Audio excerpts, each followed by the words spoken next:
আল্লাহ তুমি আমারে মাফ করে দাও, আমি পাপী, আমি অপরাধী, আমারে তুমি মাফ করে দাও, কবরে কান্দায়ও না।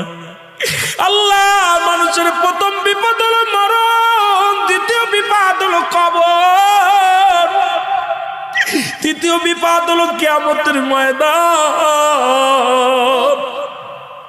আল্লাহ একটার চাইতে একটা বড় বিপদ, তুমি আমারে মাফ করে দাও, আমারে তুমি ক্ষমা করে দাও। আল্লাহ ও আল্লাহ তুমি আমারে মাফ করে দাও, আল্লাহ তুমি আমারে মাফ করে দাও, আমি পাপী, আমি অপরাধী, আমারে তুমি মাফ করে দাও, কবরে কান্দায়ও না। আল্লাহ মানুষের প্রথম বিপদ হলো মরণ, দ্বিতীয় বিপদ হলো কবর, তৃতীয় বিপদ হলো কিয়ামতের ময়দান। আল্লাহ